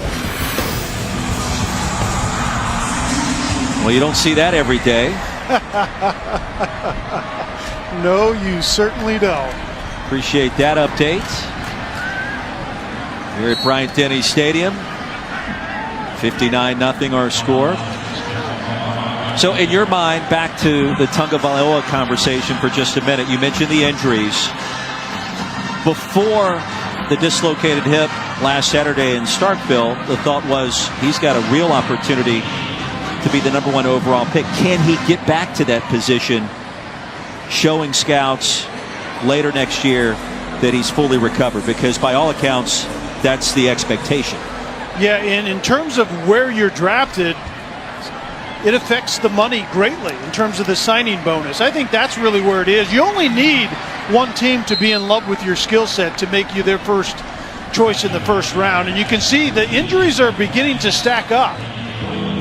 The index finger, the sprained knee, the left quad, the 2 ankle surgeries, and then certainly what we saw last week in Starksville. So I've been on the table before where you're stripped down to your briefs, and every doctor in the NFL for every team examines anything they want. And so Tua is going to go through that. But when does that begin? You're talking about a hip dislocation and a posterior fracture of the hip socket. That isn't just your mundane everyday stuff in terms of an injury. There is a lot of rehab to be done by that young man. Flip out to Spencer, who's tackled by Daniel Wright. That'll be a Western Carolina first down. So a lot to be determined between now and then in the recovery process. But I'll tell you this, I know he's not the tallest quarterback in the history of college football, but the stats that he was able to produce, the national title won, the records that were broken, his intangible qualities, leadership, ultra impressive. But Kelly, the way he spins it is a thing of beauty, a work of art, if you will. Easy to fall in love with his accuracy, the tightness of that spiral. Yeah, and I think now it's the health question is something that needs to be answered much more than what he does on the field. I mean, there is a boatload of game action with Tua doing remarkable things. And you can come to practice over the last couple of years and watch him throw, and it's majestic, and the timing is impeccable. So now it's, I think, more about the health side of things, and when is he healthy, and what's the status of that hip going forward. 2nd down and 9. Western Carolina threatening. Catamounts did move into Alabama territory in their first 3 possessions, only to end in turnovers as that pass batted down. Well, Tua Tagovailoa, everybody remembers off the bench, the national championship comeback win in overtime against Georgia, the runner-up for the Heisman Trophy the following season. 32 school records for Tua Tagovailoa. And well before that moment in the national championship game, which a lot of people thought was his coming out party, there were already all kinds of stories. Watching Tua Tagovailoa throw side by side with Jalen Hurts. It was only a matter of time before his story started to be told, and now we know it. On 3rd down, the handoff ahead to the 20. It'll bring up 4th and about 5 for the Catamounts. Well, there were rumors going around even in Alabama's win against Clemson in the Sugar Bowl before beating Georgia that he could be a weapon off the bench that college football had not yet seen for the Crimson Tide.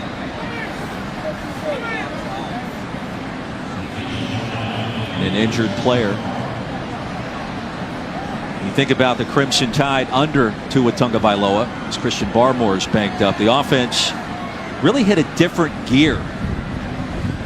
Yeah, this is what we talked about earlier in the week as a production crew. Is this, to me, is the transcendent part of the young man. Is Nick Saban wasn't playing football this way. There wasn't the gaggle of RPOs during a game and spreading things out, and it was a power game, and it was a lot of two-back sets, and now Tua shows up, and it's maximizing that player's skill set, and that's the result right there. So this is my question going forward, is if Tua isn't at the controls of what we see on the screen right there, does Nick Saban, in a sense, turn the page back to some extent and start playing offensively like maybe he once did? I don't know that you find Tua's skill set on every street corner in the country. Transcendent quarterback as we let our show off today. Christian Barmore walking off without assistance. That's a good sign. Should point out for Alabama, the injuries at linebacker obviously well documented, but for today, DJ Dale at nose, Raekwon Davis at one end, and Phil Mathis all out as the Tide gets ready for the Iron Bowl next week. Barmore walking off under his own power. That's a good sign, but injuries, whether you like it or not, have been a key story for Alabama defensively this year. And that should conclude our third quarter. 59-0 our score. 15 minutes remaining here on Senior Day at Bryant-Denny Stadium. An emotional week concluding for Tua Tagovailoa moments ago. Taking in the action, watching his younger brother throw his first career touchdown pass. Tide in command.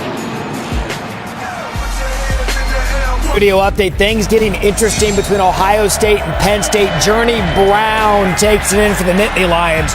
Worth pointing out, the winner of this game the last 3 years has had a double-digit comeback in the second half. Right now, it is 21-14. Nittany Lions coming back. Julian Pletz here in Tuscaloosa connects the 38-yard field goal to put Western Carolina on the board. 59-3, just underway in our fourth quarter.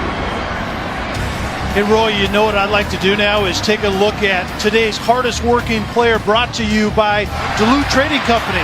Xavier McKinney was ripping it from the get-go. A couple of interceptions, recovers nicely down the middle of the field. He's somewhat fooled on this one, catches the ball up in the air and then knows what to do with it. And then a highlight that you don't see very often is going to be a play. He bats the ball back to a quarterback and then ends up sacking the quarterback after that. That's a series of highlights that we probably won't see again this year. While forcing a fumble. Yeah. I'm not exactly sure how that's even going down into the stat line. You bat the ball on a blitz, the quarterback catches it, you chase down the quarterback and force a fumble. And you've already gained 2 interceptions, the second of which you took all the way back. In basketball, we call that stuffing the stat sheet. Indeed. A lot of people still watching this one just to see what Alabama looks like before the Iron Bowl next week. Our friends in the desert highlighted the Crimson Tide as about a double nickel favorite. And wouldn't you know it, Bama leads by 56. Keelan Robinson straight ahead. And crossing the 35. Well, don't forget about SportsCenter from LA later tonight after Washington, Colorado with Stan and Neal.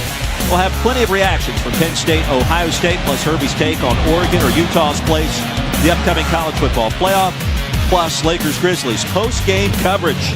SportsCenter after college football on ESPN. Also, the ESPN app. Have you seen the Lakers and LeBron James this year? Goodness, yeah. They're fun to watch again. They are. It's amazing. And Best LeBron, record. you talk about being the distributor of the ball. That's LeBron this year.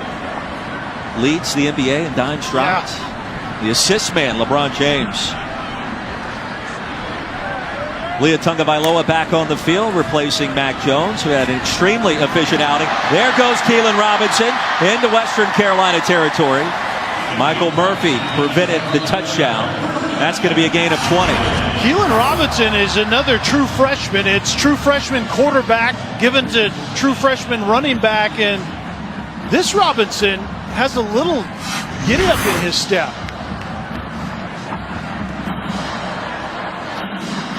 St. John's High School in the Washington, D.C. area. Same high school as Alabama teammate Terrell Lewis. 18 yards per touch so far today. Bama approaching 500 total yards as Robinson stacked up for no gain. Ricky Paleo got there.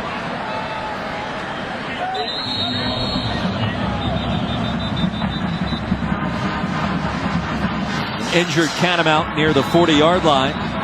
And a timeout on the field as we step aside. Well, if you're just tuning in, a big afternoon for the Tungabailoa family, and our Lauren Sisler caught up with Tua in the first half. I'm feeling good. I think first off, I just want to thank, my Lord and Savior Jesus Christ for, instilling the Holy Spirit in me, giving me the strength to come and support my teammates. I also want to thank, the fan base for the amount of support that they've given me and my family, as well as prayers. I want to thank the pastors as well, and I just want to thank my mom and dad. They've been helping me throughout this process. If I need to go use the bathroom, they help me go use the bathroom. They help me make my food. They help me go get drinks. So, kudos to my parents, for everything they've done for me up to this point. And I just can't thank everyone enough for the amount of support that they've given me and my family. Whether I'm feeling good or not, just being out here kind of uplifts my spirit, and I hope it does the same for them. But just being out here, being able to see football again, and it's just great. It's a great feeling. Well, great stuff from Tua. Nalu and Diane looking on, still in the stands, as Tua's younger brother Talia Tungabailoa remains on the field, replacing Mac Jones. Mac Jones finishes afternoon 10 of 12 for 275, 3 scores. Leah 2 for 3 for 35 yards and another touchdown toss as well, the first of his career. Here's Keelan Robinson again, the featured back so far in our second half for the Tide.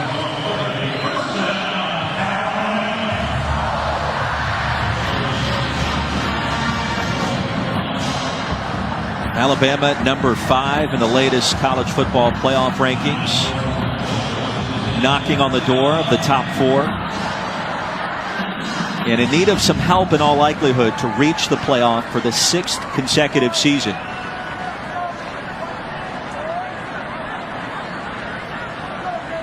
So approaching 12 minutes of play. It is that time of year where it's kind of fun to look at the resumes of all those teams competing for the top 4 spots, Kelly. And we love to play this game looking at the blind resumes between 4 programs and trying to pinpoint who's where, and we'll show you here in just 1 second. But the point of the matter is, when you remove the names on the jerseys, sometimes it kind of clarifies who should be where. Yeah, and there we have it. Georgia is out in front of those other 3 teams because of who they have beaten up to this point, and the conversation has not yet turned to the quality of loss. And so that's what Alabama is up against in the 4 teams that we saw right there, all 1 loss. But Alabama really doesn't have that statement really lying ahead of them. They have Auburn next week, but outside of Texas A&M, they haven't beaten a Power 5 team yet that has a winning record. The Auburn game significant because Auburn defeated Oregon way back in week 1 in a neutral game played in Texas. So if we get to the final selection day on that Sunday and we find out it's Alabama versus Pac-12 champion Oregon sitting there with 1 loss, and if Bama has defeated Auburn soundly next week, especially on the road, that is a check mark in favor of head coach Nick Saban and the Crimson Tide. I'm not telling you that that will decide who gets in and who's left out, but it's 1 data point that would give Alabama a chance to be in the playoff. Jerome Ford picks up a first down and is stopped at the 13. Yeah, and in that scenario, if you get Oregon that wins out and beats Utah, which will be a top 10 win, you have Oregon having two things that Alabama doesn't have: a top 10 win, but also a conference championship. And strength of schedule and conference championship in the final say of the committee is going to be looked at greatly and way more than who you lost to. Translation: if you're a fan of the Tide watching right now, how does our team get in? I think the best possible scenario would be to have the Pac-12 champion end up with 2 losses. No question. And then that really opens the door for the conversation. I think if Clemson lost either at South Carolina next week or in the ACC championship game, that could also open the door for Alabama and others from the Big 12 or Pac-12 to sneak in at the last minute. So the outcomes that help the Crimson Tide, I think LSU, Ohio State claiming those top 2 spots, and Clemson lost, as we just mentioned. But the 2-loss champion from the Pac-12 and Big 12 makes a huge difference. No question. And Oregon is playing against Arizona State tonight, and Utah has Arizona. Those aren't layups in that conference, although Oregon and Utah both are playing extremely well right now. So if they go into their conference championship with 1 loss, I think it creates a roadblock that Alabama can't overcome. So if you're a fan of the Tide, you're watching ABC tonight at 7:30, and you're hoping and praying for the Fighting Herm Edwards to pull off an upset against Oregon.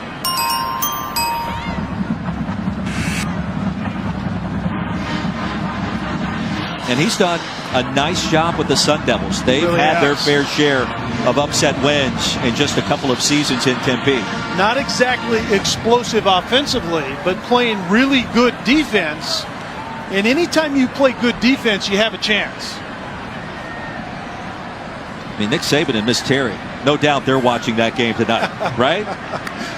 I'm not sure. I'm not sure if Miss Terry's going to go for that. Jerome Ford towards the pylon for the touchdown. 3rd of the season for the redshirt freshman from Sefner, Florida.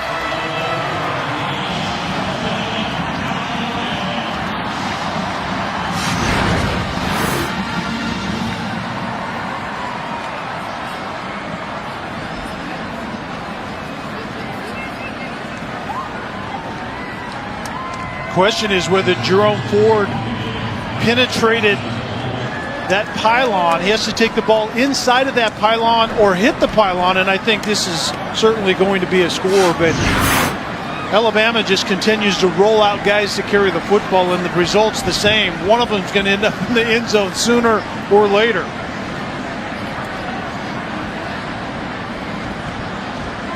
Bulovas, extremely busy afternoon. Connects on the PAT. 66-3, Bama. Santa Claus feeling merry on this Saturday.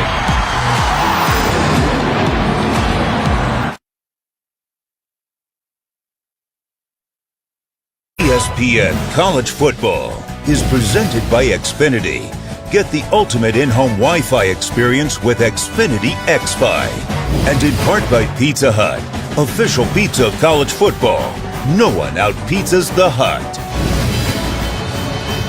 The Paul W. Bryant Museum has been open since 1985, and among the exhibits are a Waterford crystal houndstooth hat, which commemorates the coach's headwear, and the Daniel Moore painting used to create the postage stamp, which celebrated the life of one of the all-time greats, who is recently now tied with Nick Saban. 6 national championships claimed, and Nick Saban hoping to perhaps get at least 1 more, if not more than that, by the time it's all said and done. And now we take a look at this blimp-worthy play brought to you by our good friends at Goodyear.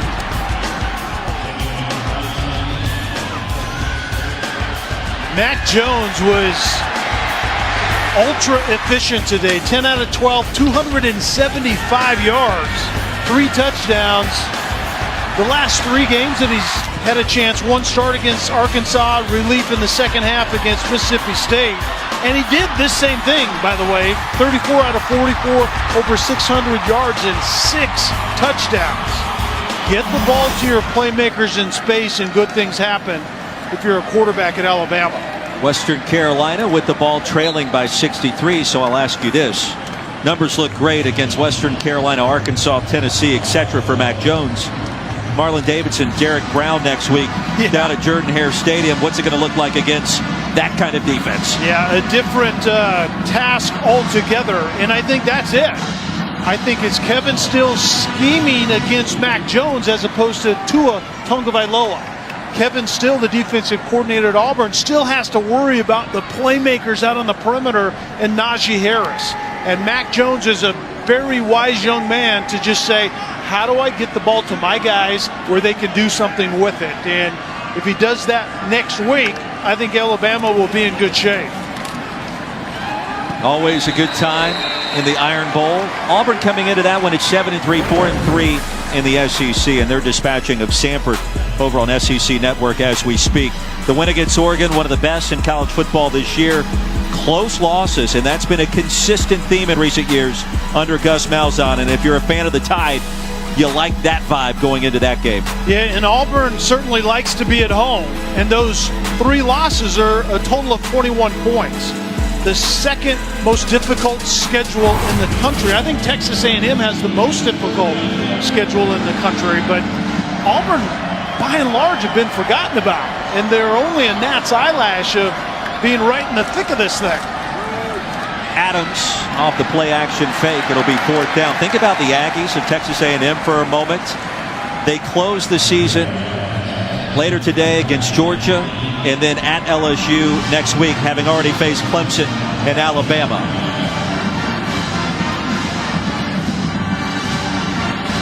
Not an easy task for Jimbo Fisher in just his second season in College Station.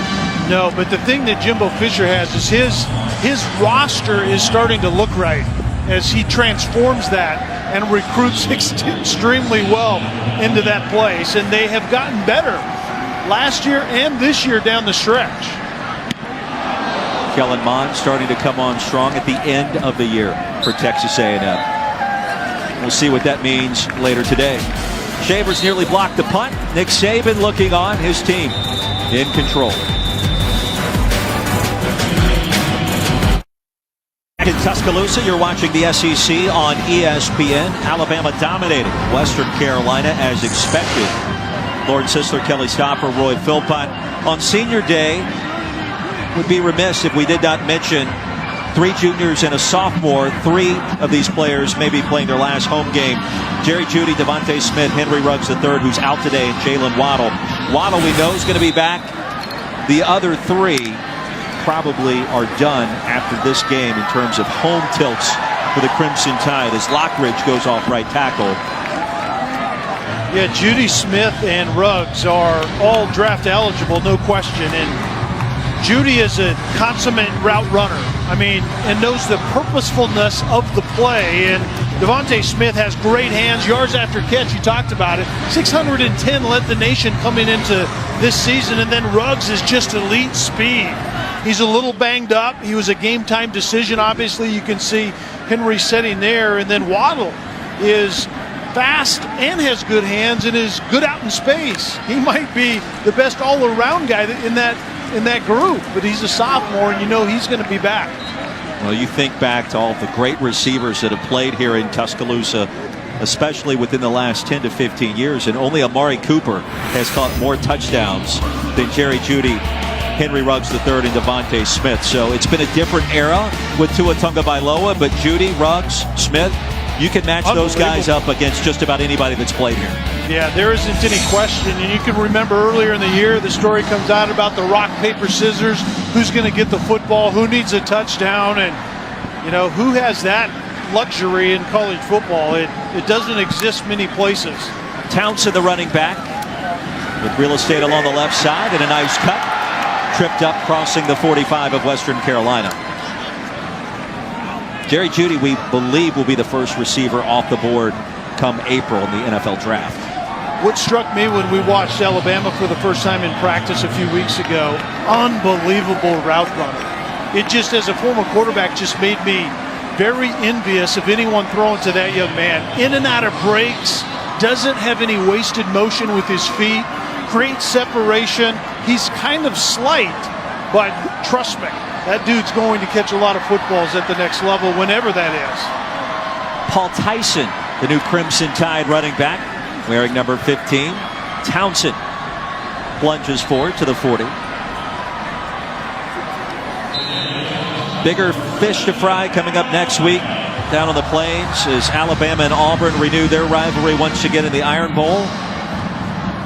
The other thing about that matchup is you really have a youngster in Bo Nix taking snaps, and he's never played in this game before this coming up. Mac Jones hasn't played in that game either, and so it's really going into that game is which quarterback can play the cleanest and distribute the football to the guys that can get it done.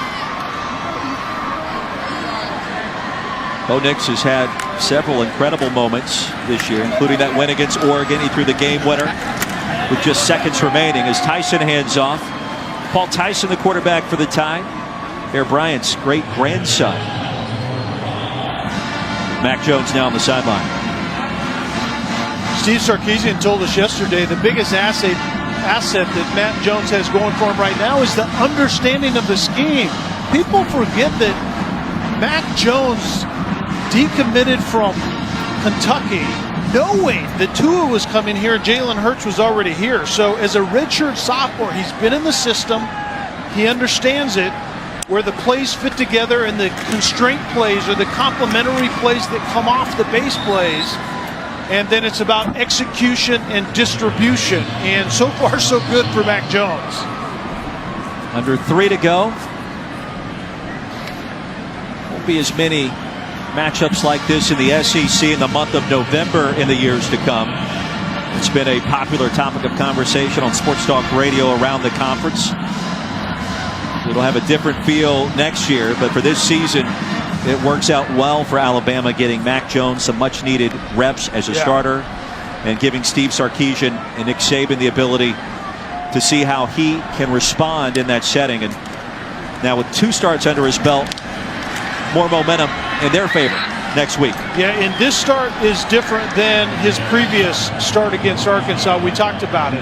The mindset as the starter, knowing that you're going to be the starter going forward, is completely different than just being the starter for a game or two, let alone being the backup that comes in a critical time or in the second half of a game. And so this is the first for Mac Jones. He's never been in this position. He now has to be himself, as we've heard from a lot of different people. Don't try to be Tua, because you're not. But the commonality is Tua knew how to get the ball to his playmakers as well. Play clock winding down. And a timeout called by the Tide. 89 seconds remaining here in Tuscaloosa. Back for more after this. Later tonight, 7:30 Eastern, Saturday Night Football, Oregon and Arizona State. Number 6 Ducks trying to keep their playoff hopes alive, led by quarterback Justin Herbert. And a look at the notable one-loss teams, including the Alabama Crimson Tide right in front of us. And what Alabama wants to have happen is Georgia loses, and then chaos ensues behind them, where it comes down to analyzing the one loss that you have. And depending on who that is, you know, if there's chaos in the Pac-12, then it might be analyzing the one loss with Oklahoma as an example, let alone Minnesota, Penn State. Penn State's making a go of it now against Ohio State as we speak. Oklahoma, the Big 12, trying to get back into the mix as well after the Sooners were upset the Little Apple against Kansas State last month. And Jalen Hurts, a former Alabama quarterback, may have something to say about all of this. The issue with Oklahoma is to go on the road and beat an undefeated Baylor and you really get no pop in the polls, so to speak. That doesn't bode well for how the committee thinks about that conference currently. What a week this will be for Mac Jones and the Crimson Tide. Now in victory formation, getting ready for the Iron Bowl, trying to position themselves as best as possible for the upcoming college football playoff, knowing that help is needed in all likelihood. The play clock did not get reset. We will play 4th down. There is no foul for delay of game. Michigan and Indiana coming up. We're done here in Tuscaloosa. Jim Harbaugh, an offense back from the dead, it seems like, in recent weeks. That's going to be a fun with the Hoosiers. No walkover this year. No question about that. Playing pretty good football. An emotional week winding down. I feel exhausted. It's been a lot. Talking with Coach Saban yesterday was eye-opening for me. He was still raw and hurting. So what you saw several days before on the podium or at the podium, it was every bit of that and more with us yesterday. One more snap, that'll do it. Tide will improve to 10-1. Iron Bowl coming up. Western Carolina falls in its final game to 3-9. Mark Spear, Nick Saban shaking hands midfield. Catamounts pick up $525,000 check for this appearance, which no doubt helps their athletic department. Bama, what amounts to be a glorified scrimmage, gets the victory. Lauren Sisler with Nick Saban. Lauren? Coach Saban, you come out here with a 66-3 win over Western Carolina. The resilience of this team facing adversity this week. Explain that to me and describe that. Well, I'm happy for our seniors. We wanted them to come out and have some fun today. So their last game in Bryant-Denny Stadium, it's great for our fans. We appreciate their support in supporting the senior class. But our guys executed pretty well today and played pretty well. But it's all about what we do in the future. So hopefully some of the things that we did today will help us next week. You said that Mac Jones needed to come in here and be the commander-in-chief. How do you feel he alluded to that today, and obviously the confidence it gives him moving forward? Oh, I think he did a good job. I thought he played well when he played against Arkansas, and I'm sure he'll learn some things today, and we'll learn some things about him as well. Thanks so much, Coach. Thank you.